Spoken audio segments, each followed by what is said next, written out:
óbitos, hoje nós estamos com 5 óbitos. Nós tivemos 2 óbitos nas últimas 24 horas. Esses óbitos, no total, nós já notificamos 28 óbitos. Só que nós descartamos 19 desses 28 para Covid e temos 5 confirmados Covid. Quanto ao óbito, o último óbito que ocorreu ontem à noite foi um homem de 56 anos com sintomas em 28/3. Internou no dia 5/4 e o resultado para Covid foi positivo em 6/4. Apresentou piora do quadro, do óbito, e foi com parada respiratória dia 16. É importante que vocês entendam isso. Muita gente vai se perguntar, não, teve a abertura, agora está começando a ter mais óbitos. Não é isso. Esses óbitos já estavam internados previamente em evolução ruim. E ontem ocorreram 2. Então, não foi a abertura que ocorreu, a abertura que eu digo, a flexibilização que ocorreu 2 dias atrás, que tem a ver com esses óbitos. Próximo, por favor. Agora, pessoal, o que nós vamos fazer aqui é explicar para vocês, porque existe aí algumas pessoas dizendo que o comitê gestor foi pressionado por entidades, pela população, para ter uma abertura. Eu, desde o começo, afirmei aqui, o nosso ponto desse comitê é científico, é técnico, tá? Então, para mostrar por que nós fizemos a flexibilização, eu vou tentar, em alguns slides, mostrar para vocês.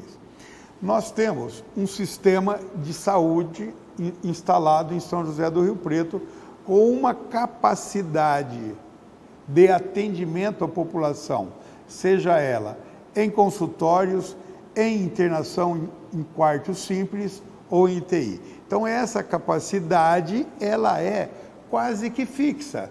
Nós conseguimos aumentar vários leitos nesse período e depois eu explico como. Mas nós tivemos um aumento dessa capacidade e hoje nós estamos com uma capacidade instalada, credenciada pelo Ministério da Saúde. Próximo. Pessoal, vamos pegar aqui uma curva de como seria e como foi em vários locais, aonde não ocorreu o distanciamento e o isolamento domiciliar. O que acontece com essa curva? Você tem o primeiro caso, aqui nós temos o número de casos e aqui nós temos o tempo decorrido. O que acontece? Quando você não tem esse isolamento, esse distanciamento, a curva cresce rapidamente. Ela vai chegar nesse ponto que vai ultrapassar a capacidade que o município tem em disponibilizar tratamento para essas pessoas. Ou seja, daqui para cima, essas pessoas ficarão sem tratamento. Seja elas, não tem leito hospitalar, não tem UTI, a capacidade de atendimento das unidades são ultrapassadas. Então, essas pessoas que ultrapassarem daqui para cima, ficam sem tratamento. É claro que eu vou ter uma mortalidade maior, porque essas pessoas não terão oportunidade ao acesso à saúde. Obviamente, quando eu tenho muitos casos, muitos estão ficando imunes, a curva começa a cair e depois vai se mantendo. O próximo. Essa é a curva que nós colocamos anteriormente. Qual que é a curva ideal? A curva ideal é aquela que você tem um isolamento importante e nós estamos nesse momento, neste ponto aqui. Ou seja, nós temos um isolamento, preparamos o sistema de saúde, aumentamos os leitos de UTI, aumentamos os leitos de internação e agora começa a ter uma liberação gradual, sempre monitorando o número de casos. Por quê? Porque nós não queremos ultrapassar o nosso limite de tratamento. Então, essa curva ela é mais lenta, porém, nós não temos nada que ultrapasse o sistema de tratamento, sistema de saúde, o que tem instalado hoje. Isso é fundamental que vocês entendam. Esse período foi para que nós nos preparássemos. Agora a curva há uma tendência a crescimento. Portanto, se tiverem mais casos publicados, contaminados nos próximos dias, não estranhe. Por quê? Porque isso é para que essa curva caminhe. O próximo, por favor. Olha bem, isso é fundamental vocês entenderem. Então, nós estamos nesse ponto da curva. Se nós não abrirmos agora, o que vai acontecer? Nós vamos ter um prolongamento de poucos casos daqui 2 meses, mantendo um isolamento importante, rigoroso como está. O que vai acontecer com essa curva? Imediatamente ela vai subir. Eu estou prolongando muito, eu prolongo demais, ela vai chegar aqui e vai dar um pico. Ela não vai dar o pico no início do quadro, mas ela vai dar um pico daqui 2, 3 meses, e o sistema de saúde também vai falir, ou seja, ele vai não ser possível tratar todos os pacientes aqui também. Por isso que esse isolamento não pode ser indefinidamente prolongado. Então, nós abrimos aqui justamente para pegarmos uma curva aonde nós possamos fazer tratamento em pessoas. Isso quer dizer, pessoal, é o seguinte: essas pessoas aqui, que forem a óbito, elas vão a óbito sem tratamento. É o que vocês veem em algumas imagens de televisão acontecendo, as pessoas morrendo em casa, as pessoas na rua. Isso que nós não queremos e não vamos deixar acontecer. Por isso que eu afirmo, a abertura gradual, ela é fundamental. Ela é fundamental porque senão o isolamento se prolonga por muito tempo. A próxima.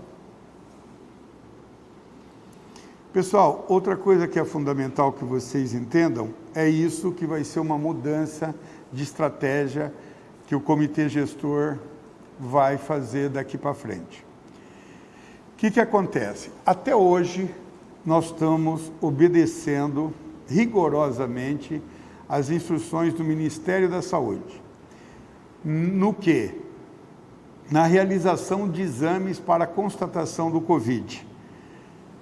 O que ele preconiza? Você fazer apenas em casos graves,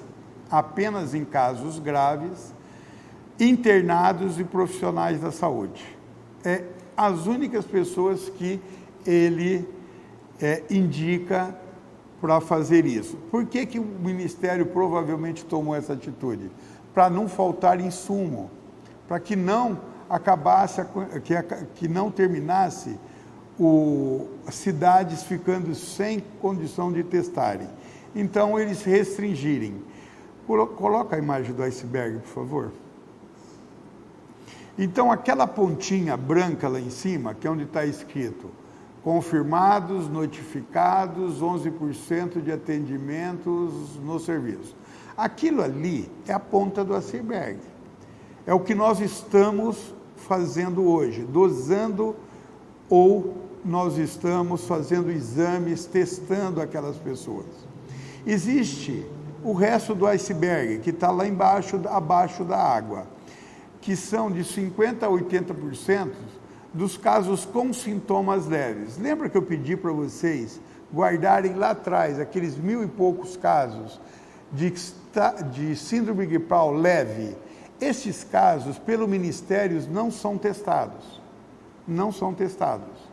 Então, hoje, em São José do Rio Preto, obviamente, não testando a população, nós não temos uma amostragem daqueles que não ficam grave.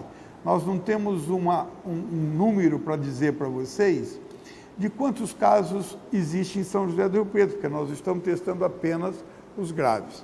A partir de segunda-feira, a estratégia nossa da Secretaria foi que, ao invés de nós utilizarmos aqueles testes, 1000 testes que nós temos de PCR, que é o melhor exame para fazer o diagnóstico, nós vamos utilizar esses 1.000 testes para a população que apresenta síndrome gripal leve. Existe um protocolo feito pela Secretaria de Saúde, quais casos eles serão testados. Por que nós mudamos essa estratégia? É fácil de entender. Porque para que eu tenha uma abertura gradual, eu tenho obrigatoriamente que saber o que está acontecendo na cidade como um todo. Quantas pessoas estão em síndrome sem ser grave, sem ser profissional da saúde, para saber, através desses números, se eu vou restringir mais, porque está tendo muitos casos, e pode ultrapassar a capacidade instalada na Secretaria, na cidade de saúde, ou eu vou liberar mais, porque os casos estão poucos. Então, a partir de segunda-feira, nós não testaremos todos os casos. Nós testaremos casos específicos para que esses dados nos forneçam uma maneira de saber o que está acontecendo na cidade, para a gente poder flexibilizar ou restringir mais a abertura dos estabelecimentos. Eu gostaria ainda de frisar para vocês que todo mundo deve, para se proteger e proteger o outro, a partir de agora, utilizar máscaras. Eu diria para vocês que essa máscara pode ser a máscara cirúrgica convencional, como ela pode ser uma máscara de tecido, pode ser caseira, uma costureira fazer, desde que tampe do nariz, da metade da face do nariz aqui, até o queixo. Todas essas áreas vai fazer com que você não tenha spray para outra pessoa na transmissão e o outro também não chega até você. E o contato, você pergunta, mas eu não mexo nas coisas? Aí, ó, álcool gel, lavar as mãos. O contato ele não é feito através dessa saliva ou dessas gotículas que vão ao outro. Ela é feita pelas mãos, então álcool gel. Então, fazendo isso, nós estamos nos protegendo. Então, esses são os recados que eu gostaria de dar hoje e muito obrigado. Após esses importantes esclarecimentos que o secretário fez, nós seguimos para as perguntas enviadas pela imprensa de São José do Rio Preto. Algumas delas já foram respondidas nessa apresentação, mas vamos repeti-las aí para reforçar a importância da prevenção. Secretário, a primeira pergunta é do Sérgio Sampaio, do Jornal de Hoje. Ele afirma que a partir de hoje será obrigatório o uso das máscaras, como o senhor acabou de dizer. Ele quer saber o seguinte: as empresas são obrigadas a fornecer essas máscaras para os seus funcionários? Não estão. Não está no decreto nem nas notificações. Essas máscaras, como eu disse, elas podem ser caseiras, a pessoa fazer na sua casa, o vizinho, a costureira, fazer uma máscara. Essa máscara é importante, que ela é recomendada na utilização no máximo de 4 horas, que deve ser trocadas e lavadas adequadamente, que nós vamos apresentar na segunda-feira o método de cuidar dessas máscaras de tecido. Mas as empresas não são obrigadas a fornecer. Ainda sobre esse assunto, ele pergunta em relação ao transporte coletivo, os passageiros. Acredito que a recomendação seja ainda maior para o uso das máscaras. Sem dúvida, pessoal, não entre num ônibus sem máscaras. Ponha a sua máscara para entrar no ônibus. É ali que existe aglomeração maior de pessoas. É ali que você pega. Esses ônibus vão ter álcool gel disponível na entrada, na saída. Use o álcool gel e use a máscara. É fundamental. O Rodrigo Carraro, da Rádio CBN, pergunta se com a flexibilização do comércio, a Prefeitura vai aumentar a fiscalização e de que forma? Na realidade, a fiscalização vai manter aquilo que o decreto tem exigido, tá certo? O número de fiscais não vai aumentar, por quê? Porque hoje nós temos um contingente muito bom de fiscais na cidade. Nós estamos com 240 fiscais. As outras secretarias se uniram à saúde e cederam seus fiscais de postura para agora, nesse momento, fazer esse mutirão que está sendo feito tanto pela sanitária quanto os fiscais de postura. Hoje, logo pela manhã, foram interditados o estacionamento no Parque do Rio Preto, também Lago 2, Lago 3 da Represa. O Rodrigo quer saber se a Secretaria pretende colocar a GCM para impedir que as pessoas caminhem nesses locais e se haverá alguma outra restrição parecida. A proibição do ir e vir, não. O ir e vir é um direito nato da pessoa, que é o que nós queremos era que conscientize que não deve ir a esses locais onde há aglomeração. Então, nós não pretendemos usar a guarda, nós não pretendemos usar a polícia para impedir essas aglomerações. Claro que nessas caminhadas ao ar livre, já num estabelecimento proibido é diferente. É multado, é lacrado, é fechado, são diferentes. Na realidade, esse fechamento do estacionamento é para que a gente talvez consiga diminuir o volume de pessoas andando naquele mesmo momento, tá? Então, a restrição que foi feita ao estacionamento é uma maneira de não facilitar para o indivíduo ter acesso àquele local. Se nós vamos expandir, se for detectado outro local onde tem estacionamento que facilite aglomerações, nós tomaremos as mesmas decisões. A Milena Grigoletti, do Jornal Diário da Região, faz uma pergunta aqui que o senhor até já esclareceu na apresentação, mas creio que é importante a gente reforçar. O comitê decidiu os critérios de ampliação da testagem, né? Quais serão as mudanças na testagem? Na realidade, a gente ia fazer testagem de duas maneiras. Nós íamos fazer do PCR, que é a doença em curso, que é durante os 14 dias, né? Não adianta eu fazer PCR com 30 dias, porque já não tem mais vírus, ele não vai pegar. Quando acaba o vírus, o que acontece? O indivíduo acabou com aquele vírus porque ele criou anticorpos, né? Os anticorpos são as substâncias ou os elementos que destroem o vírus. Então, a partir daí, a gente começa a testar a sorologia, a quantidade de anticorpo que esse indivíduo criou para combate ao vírus. O que nós vamos fazer nessa pesquisa? Qual que é a modificação? Nós não faremos agora o PCR. Nós utilizaremos esse PCR para fazer uma amostragem mais fiel da população. Mas nós vamos continuar a pesquisa testando o nível de anticorpo da população. Tá certo? Quantas pessoas estão sendo imunizadas e juntar esses dois dados, né? O que nós temos positivos em curso, o que já, vamos dizer, criou anticorpo. Então, a mudança é essa, não faremos mais PCR, faremos apenas o anticorpo, a sorologia. E agora a última pergunta é do Marcos César Campos, da TV Record. Ele quer saber em relação às pessoas que já foram curadas. Elas têm que manter o distanciamento social, se elas podem ser infectadas novamente ou se estão imunes, ou ainda, se elas estando curadas, elas podem transmitir o vírus. Eu queria dividir essa pergunta em duas maneiras. A primeira, que existem doenças infecto-contagiosas que não mantêm para sempre a imunidade contra aquela doença. Existem outras que você vai ter uma imunidade para sempre, né? Você, depois que teve, não pega nunca mais. Como o coronavírus é uma doença nova, nós ainda não sabemos ao certo se a imunização ela vai ocorrer, a imunidade vai ocorrer definitivamente.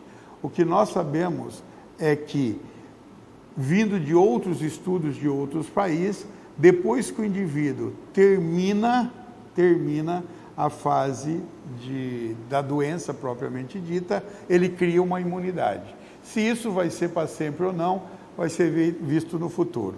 Mas ele cria a imunidade agora. Então ele passa a não ser mais um transmissor. Tá certo? Ele passa a ser um indivíduo normal como ele era antes. Tá? Então essa é a primeira parte da pergunta que eu gostaria de responder. Primeiro é a incerteza do que vai vir lá na frente. E hoje é dizer o seguinte: quem teve a doença e está imune, ele não pega mais, ele não transmite mais. Obviamente ele transmite de que maneira? Pegou aqui, deu a mão para você, não é ele que está transmitindo, é esse contato que está levando para você o vírus, mas pela fala, por outras coisas, não. No contato, sim. Então podemos dizer que essas pessoas têm que manter os mesmos cuidados em relação mesmos cuidados ao do quê? Porque para proteger o outro. Certo? Obrigado, secretário, pelas informações. E assim nós encerramos essa transmissão ao vivo, registrando que esse vídeo ficará completo em alta resolução no canal da Prefeitura no YouTube e comunicamos também que a Secretaria de Comunicação estará de plantão neste final de semana para atender às demandas da imprensa para qualquer esclarecimento ou nota técnica. Um ótimo dia a todos.